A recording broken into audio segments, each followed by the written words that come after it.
right, girls. It says we are live on Facebook, hopefully in the right group this time. I struggle with that because I'm very much human. Hopefully we're inside of Happy Chicks Facebook group right now. That's the plan. That's where we're supposed to be. Welcome, sister friends, to this Moms in the Middle talk. We're so excited that you're here today. We've got a handful of us mamas on, may or may not have a couple more of the moms join us. We'll see how that plays out. But anyway, let's get down to business today. So in a recent Moms in the Middle talk, we discussed ways to help our kids be the light in a dark world. It was such a great conversation. And so today we're flipping the script and we're focusing on the mamas. We're going to be chatting about some simple solutions and practical ways to find more joy in motherhood, because let's be honest, it's not always sunshine and rainbows on this motherhood journey, right? And as much as we adore our kids, motherhood can sometimes feel heavy and messy and even lonely. But I really do believe that there are some things that we can do to up the joy factor within our families and our homes. So that's the conversation that we want to bring to the table today. If you're new around here, welcome. We're the Moms in the Middle. We're a collaboration of 6 Jesus-lovin, real life mamas who do not have it all together. But we're so here for it anyway. Every week we're showing up as our authentic selves to talk about our struggles as well as solutions, and how our Heavenly Father is so good and faithful to meet us in the middle of it all. So good. So before we dive into today's content, let's meet the mamas. Kristen, you want to say hello?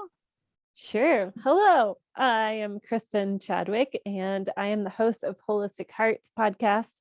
I am a spirit empowerment coach. And what that means is I come alongside and I help you if you're feeling numb or disconnected to your heart and to the Father or to Jesus, or if you're just checking off boxes, I help come alongside and say, hey, how can we dig into those deep desires of your heart that are tucked way deep down? So that is what I do, and I love it. So I'm glad I'm here. Yay. I love that, Kristen. Thank you. So cool.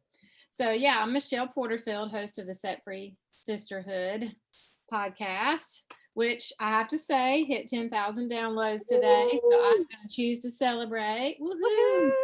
You know, we got to celebrate those milestones. Sometimes we in life, even as moms, we set goals and we get them and we're like, yay, and then we move right on. And sometimes we really forget to sit in that gratitude and celebrate. So I'm choosing to be intentional in doing that today.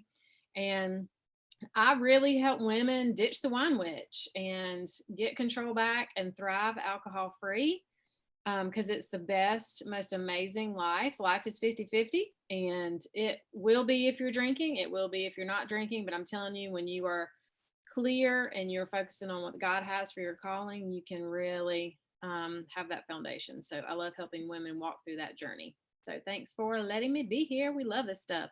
So good, sweet sisters. So there are 6 of us in the group, and sometimes some of us are able to show up. Sometimes all of us show up, but I'm so grateful for this group of mamas and how the Lord brought us all together and how everybody brings something different to the table, a different perspective, a different personality. We've got some that are funny, some that are laid back, but everybody brings this just deep, rich, beautiful wisdom to the group and a heart to serve you. So I guess I should intro myself. Most of you probably know me. I'm Katie Hedrick. I go by Katie Lynn here in the mama group, but I'm an intentional living coach for Jesus-lovin mamas. And I love to help women grow in wisdom, walk in freedom through Jesus, and help them live joy-filled lives by designing their lives with great intention instead of just floating along by default. So that's what I do.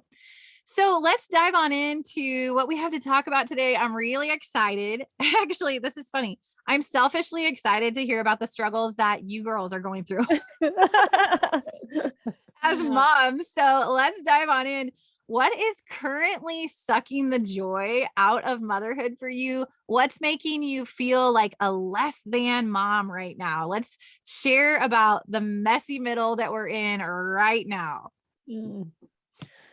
Oh, I'll jump in.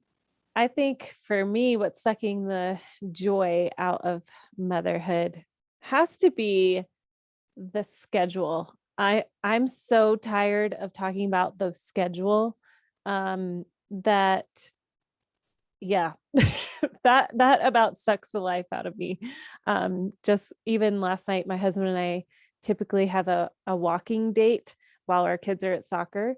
And for 45 minutes, we had to sit down and talk about our schedule next week, like literally together, minute by minute, like this is going this way and she's going this way. She has a ride home. She's going to go to their house for dinner because we're going out of town, my husband and I.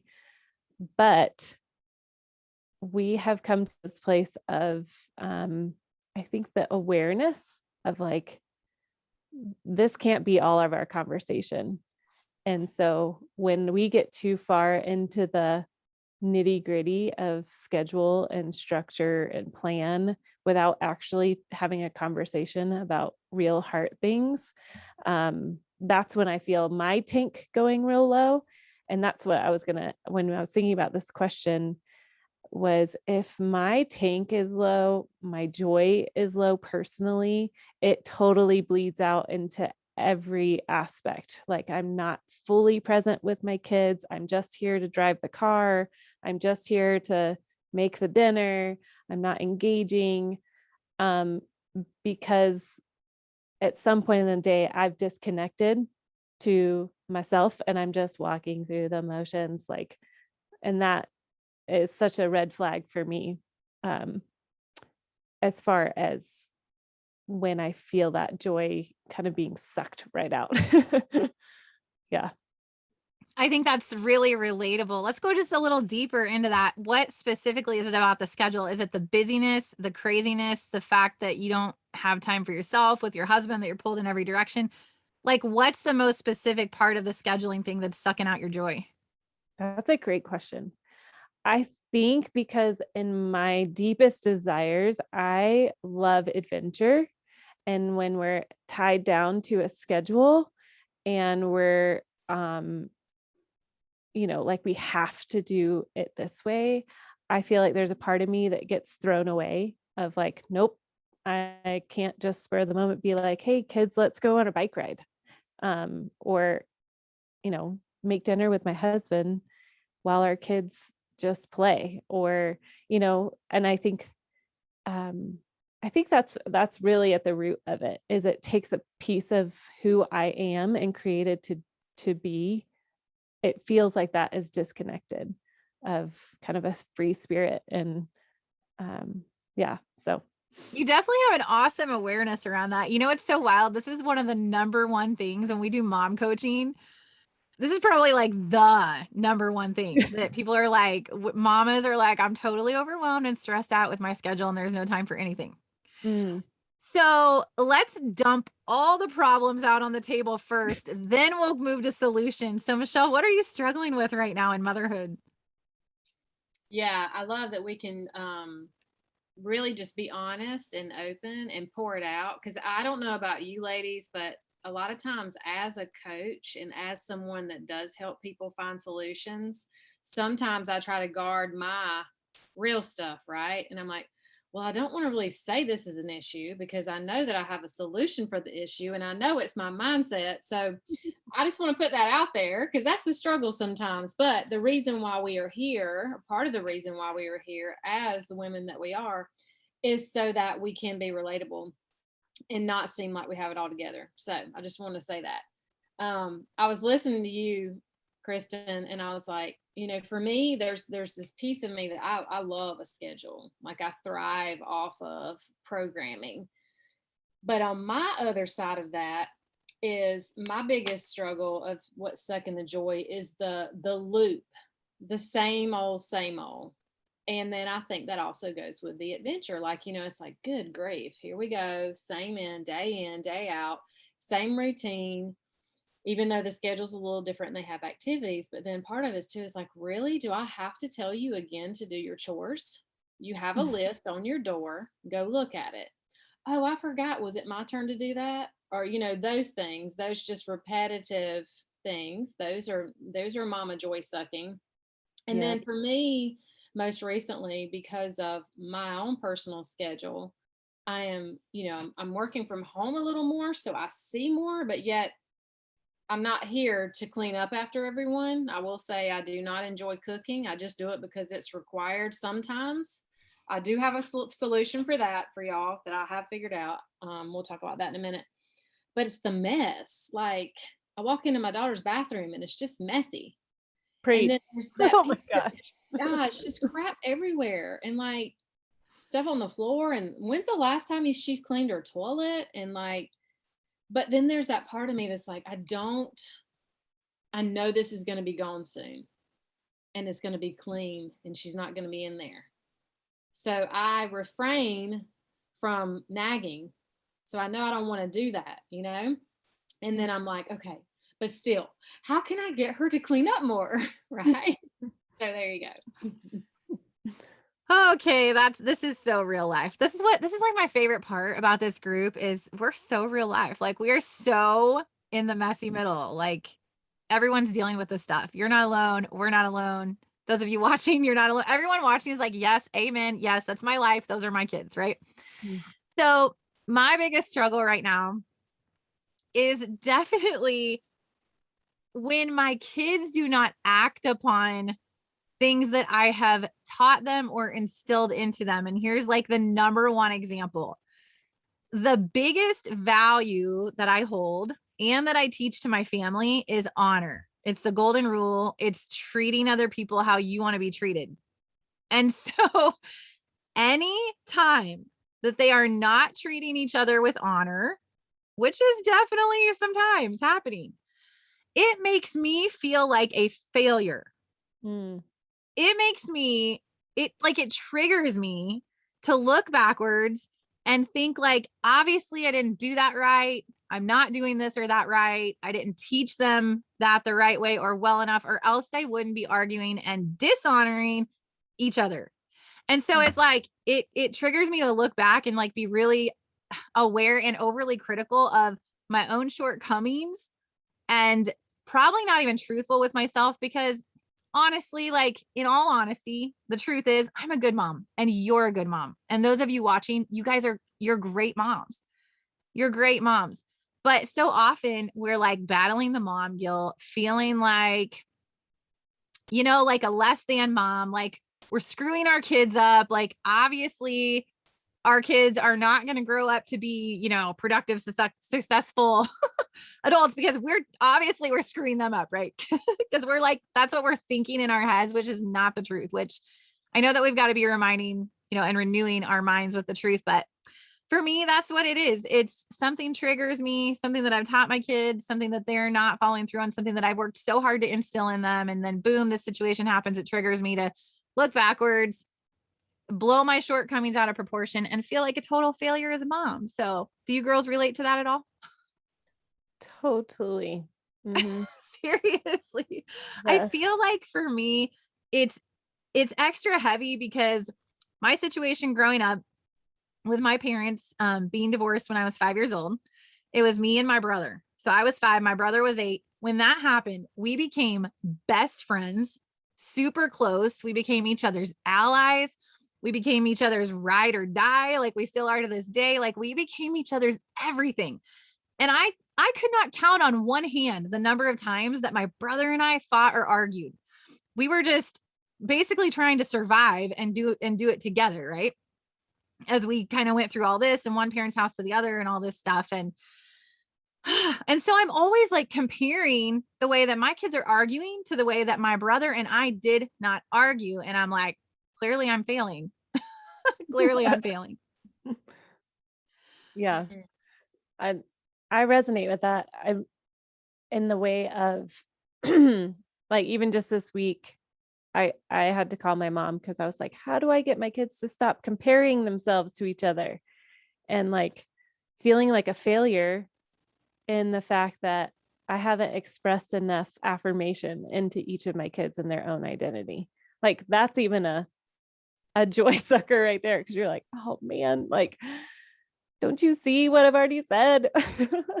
I know we question and like the mom guilt is heavy and real and is like, dang it, we just want to do this mom thing faithfully, dutifully, diligently, right? Like we just, man, we want to raise our kids with the love and the joy of Jesus.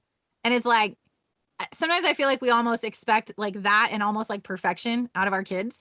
And anything less than that, which dang, I feel like I'm coaching myself right now. It's like, come on, like anything less than that, right? And then we're considering that a failure. And it's like, girl, that's not even real life. Like we all fall short, right? Like none of us are perfect. No, not one. We should do a talk on breaking up with perfectionism.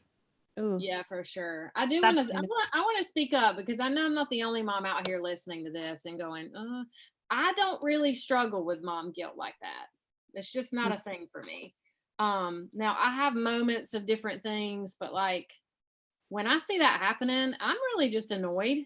And I'm like, you guys know better. And this is a bunch of crap. Go separate until you can figure out how to hang out, you know? So, and then I really try to treasure those moments of like when they finally say something that I've been saying for 3 years. Yeah. Probably a few months, but you know, I know how that is because you're just like, oh my gosh, are they getting it? Are they getting it? Like, what's going on? And I will tell you too, community is key because I've been a hairstylist for 17 years. I have had the privilege to talk to so many women in every single stage of their life. And when I'm, you know, just having conversation, just to hear them like, oh yeah, that's totally like my kids argued all the time too. And now they're best friends as adults.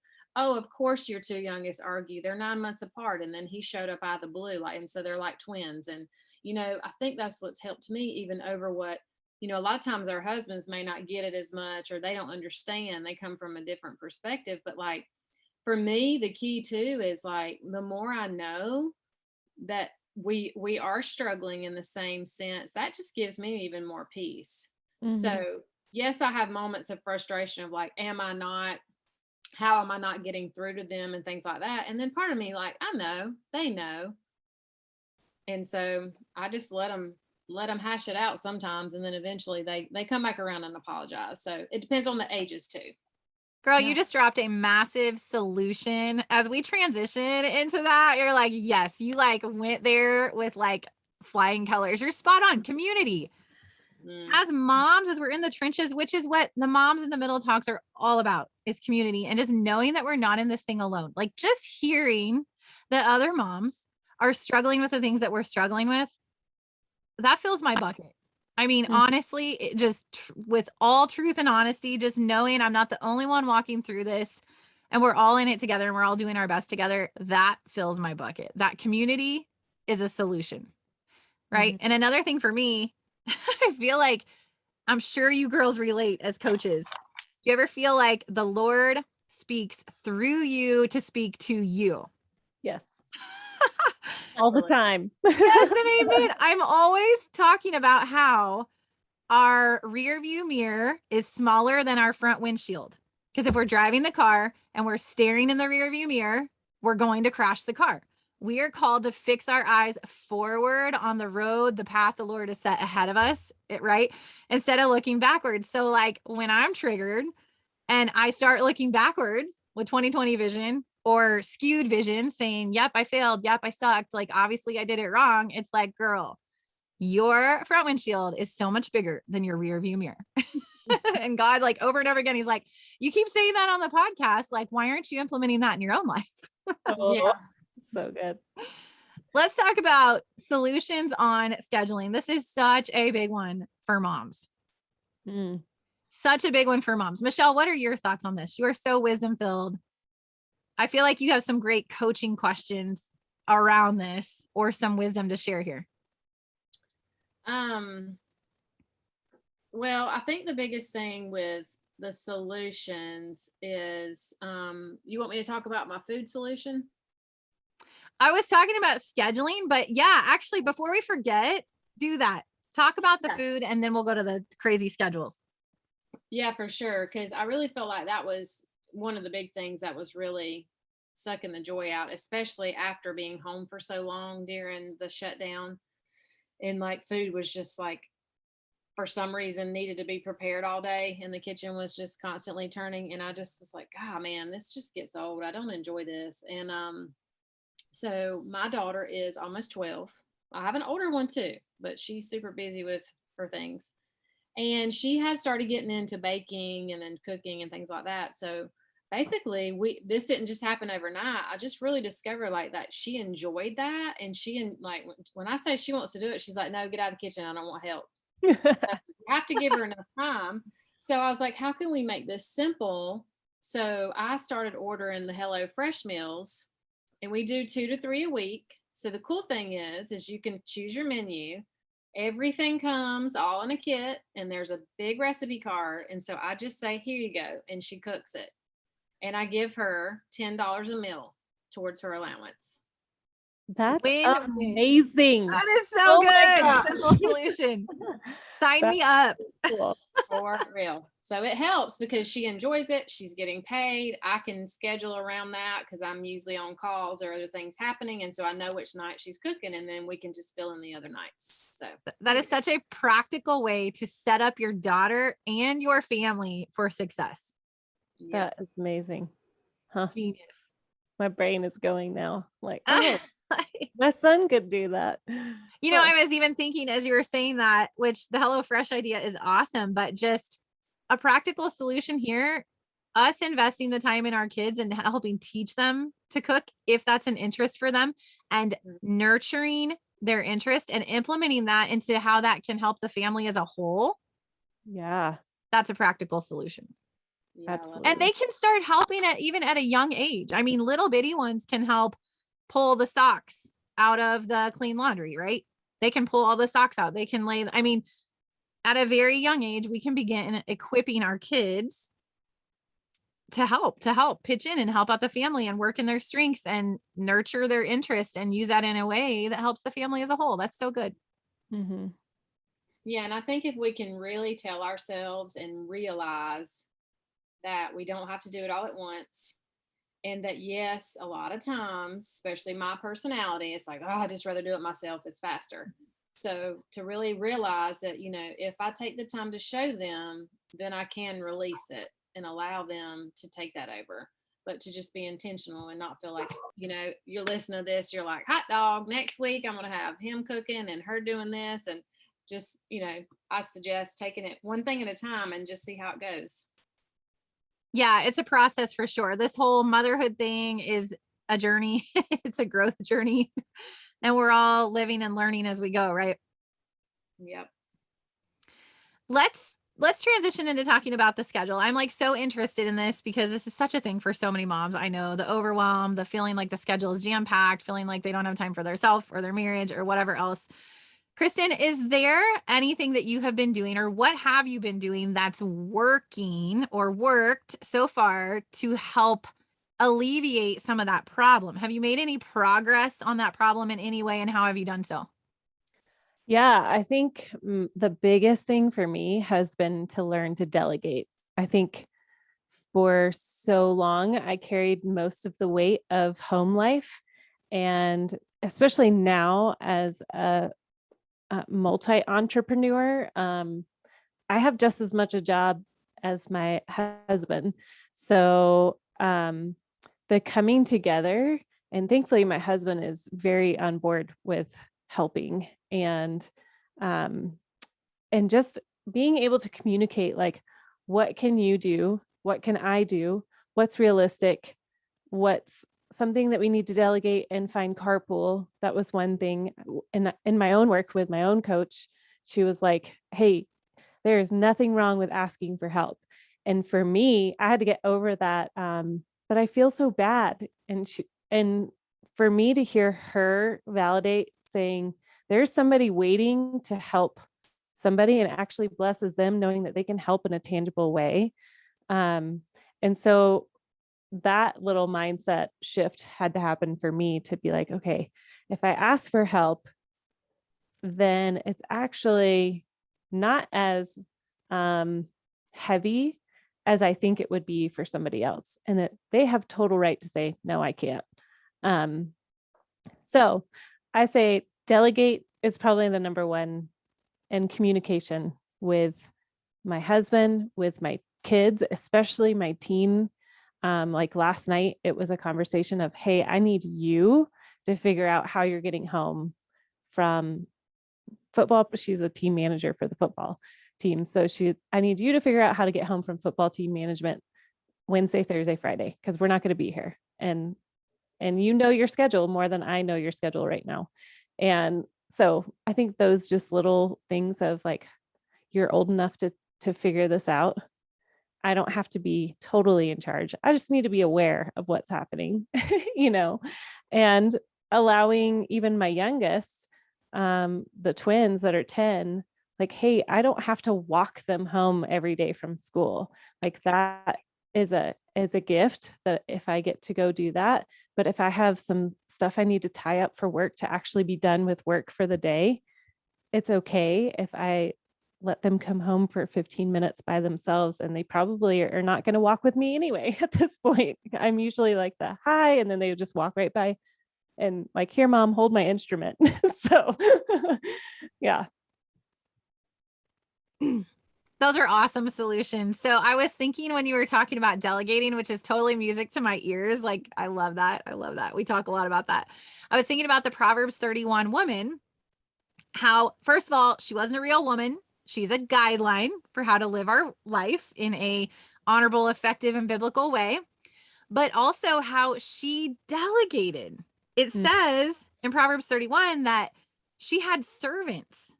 She had people who helped her. She knew how to delegate, right? And communicate, like you were talking about. Those two things are huge. Communication, people are not going to know how to help us if we are not communicating how and where we need the help. Mm-hmm. And I think on the flip side of all of that, the whole delegation and communication piece, I'm reminded of the biblical law that we reap what we sow. So it's great, and we should be asking for help, and we should be delegating. We also, as we can, should be offering help, because there are all the other mamas out there who are in the same boat as us, right? And actually, one thing I've seen, my little sister, I've seen her do this, swap with a friend. Like one of them will have the kids at their house and one of them will have the kids at their house. I'm like, that's genius. Like, that's community. That's delegating. That's all of it at its finest, right? Like, that's efficiency. That's a great solution. So that came to mind. And then for me, as I was talking about the whole feeling like a failure, looking backwards, things triggering me and all this stuff, I've learned that not only do I need to keep my eyes fixated forward and on the Lord, obviously, but on the wins. I feel, and for somebody who's typically most usually a positive person, I'm like, this is a good reminder. Like, focus on the wins and catch your kids doing good things, good and honorable things, and compliment them when they're doing those things, and compliment yourself when your kids are doing those things. Like, hey, I'm actually a good mom. Like, look, they're doing what I've taught them. So for me, it's been a matter of kind of like really shifting, redirecting my thoughts, focusing on the wins. Right. There are situations, obviously, where we have to discipline and work through it. And that's a whole nother conversation, disciplining God's way, where you discipline them out of love, and then you let them know you discipline them because you love them. And that's the model that God teaches us. And that's the model that God uses with us too. But yeah, focusing on the wins and focusing forward and focusing on the Lord. Obviously, those have been really practical solutions for me in my motherhood journey. So I have one more thing I want to run by you girls as we close it out today. We'll just keep today short and sweet. So one more thing, let's chat about some practical ways that you find or create joy in your motherhood journey. Well, let me jump in real quick and I'll dive into that question. I want to give the listeners a good question to map out in their journals as it relates to good mom. So I want you to write down, what are the characteristics of a good mom to you? And I want you to think outwardly of like, okay, so how would you describe that? And then when you do that, I want you to take some time to go back and look and see how many of those you really probably do fit in that category, because we all kind of know what that looks like. We care for our kids and we sacrifice for them and we love on them. So I wanted to really highlight that because, I've talked to a lot of women before that can feel heavy because of a limiting belief. So, and as I answer that, what do I do to create joy? Honestly, I've talked about this before on here, but I've really just learned what I need to fuel my tank and to really create variety and have fun. And a lot of times it is just, it's listening to music and it's turning on a tune that I know that will shift my mood immediately, because music is very powerful in my body. It's, getting outside in the sunshine and feeling it on my skin. It's, creating the connection time with a girlfriend and having a good, deep conversation, because I thrive off of that. I thrive off of a very I love to get curious and have intellectual conversations. And I love to connect with a human. And sometimes in mom life, whether you're, at your job and you can connect somewhat, or, our spouse is not designed to be everything for that. They might not be capable of that kind of deep conversation, and it might not be a good match for that. So just knowing really what I need to add that spark of joy. And then when we can, as it relates to family stuff, there are seasons where, we do try to get out and go do something fun, even if it's hey guys, y'all want to go run, get an ice cream, or, let's go walk this trail or things like that. It was actually a little easier for us when they were younger. Now they all have their things. So I would love to hear, even from you, Kristen, because I know you have some older ones. We all both have some older ones, but of things that you can add into the mix. Because I'm gonna be honest with you too, and I know we're on the solution section, but sometimes it's just not fun to take them everywhere, because it's complaining and arguing. So sometimes I'm like, is it even worth going anywhere? So yeah, what y'all think about that? Oh, I feel that. Yeah, that's real. I would say too, as far as how do I bring back joy? I think for me, it's the one-on-one with my kids, and really seeing them, connecting with them face to face is a big deal. And sometimes I get that with my oldest going to and from, and she is my talker. I mean, she loves to tell a story 10 ways till Sunday. I mean, it's oh my Lord, I know every detail about what happened at school today. And sometimes it's overload for me. So I have to be really cognizant to not check out and really hear her heart behind it. So it's almost I have to almost have a reminder to be present with her. And laughing is huge. I love laughing, and my kids know I giggle all the time. And so they'll tell me a funny joke, and that usually will break something, just that mundane kind of feeling. And music is huge too.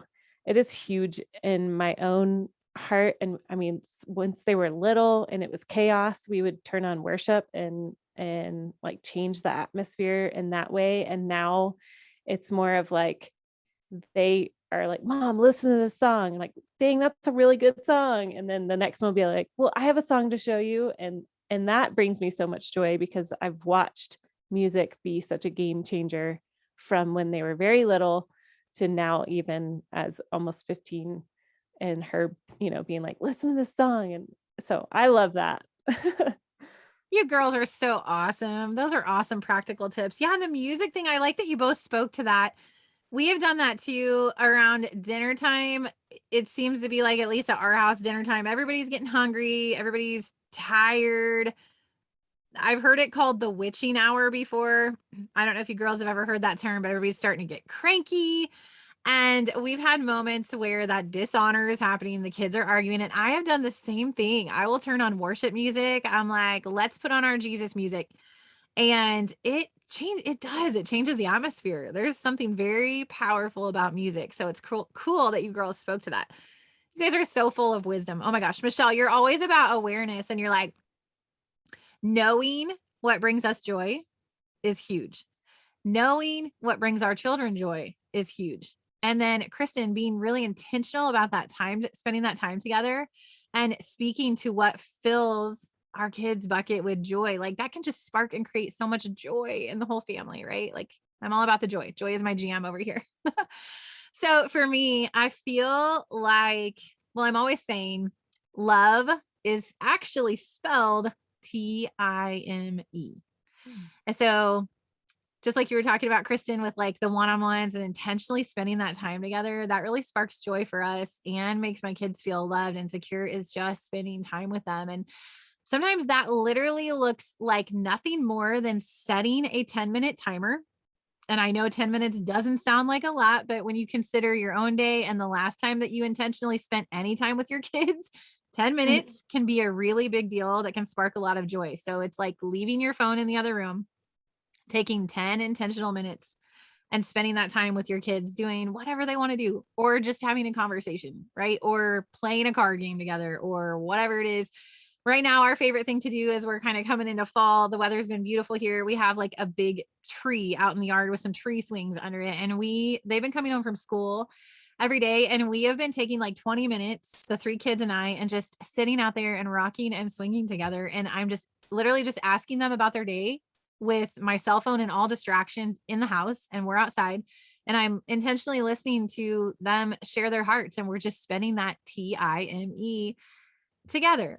So that's been such a bucket filler for us. Have you girls tried anything like that? No, but now I want to. I mean, I don't have a tree swing, but I'm calling it island time because everybody just hibernates by the island in our kitchen after school. So yeah, the phone thing is really important. And something that has been a conviction of mine, like it's like a pendulum, or like a wave of sometimes I'm really addicted to my phone by the end of the day, that it's really hard to put it down at the end, if I'm honest. And then there's some times where I'm like, I put my phone away at the end of working and that's fine with me. But I will say in this crazy season, it has been on the counter, and I know for me, the solution would be, I just need to be done. And so that I can connect with my kids right after school in whatever capacity that looks like. Yeah. I think for me, it's just, I love the change of the scenery. Because, the way our kitchen is set up, it's just, you're on top of each other. And, especially if their laptops or their backpacks and stuff like that. So I like the idea too, in South Carolina, we have what we call false fall, where we'll have some pretty days and then all of a sudden it gets crazy hot again. So it's kind of fun. But just, I like the idea of the changing of, just intentionally going outside, or, we could just go on like a little walk up the street or whatever. And I've heard the 10-minute timer thing so many times. So I think that's a really good thing that I'm willing to try. I don't know about you ladies, but some kids are easier to hang out with than others. And so I am intentional about some, and it's just like, wow, this is just natural, but the others, not so much. So I think that would be a good thing for all of us to try. That's a good one. Yeah. So many solutions and practical tips shared today. This has been so good. I think just to close this out, I think the joy in motherhood really comes down to devotion versus distraction, being devoted to the thoughts, the beliefs, the things, the methods that are going to fill our bucket, fill our kids' buckets, and spark that joy in motherhood, being devoted to more of those things and less of those distractions in our lives, the things that drain our energy, that suck away our joy, our time, our attention, our focus. So if you think devotion versus distraction, almost kind of like a balancing act, right? You want to be more on the side of devotion and the things that are sparking joy. I mean, reality says there's going to be some things coming at you from both sides, mama. Motherhood is going to stay messy. It just is. It's real life. It's what it is. But understanding those things that spark joy and fill our bucket, make our kids feel loved, and understanding the things that fill our bucket and make us feel loved as moms, I think that those things are huge. I think that's a great way to close it out today. Kristen and Michelle, thank you so much for being here and sharing your hearts. This episode was completely packed full of wisdom, as always, but this one was extra special, I feel like, for me, because like I said, I'm just all about that joy. So, all right, ladies, until next time, you just keep on living and loving with great joy. And we can't wait to see you on the very next Moms in the Middle talk.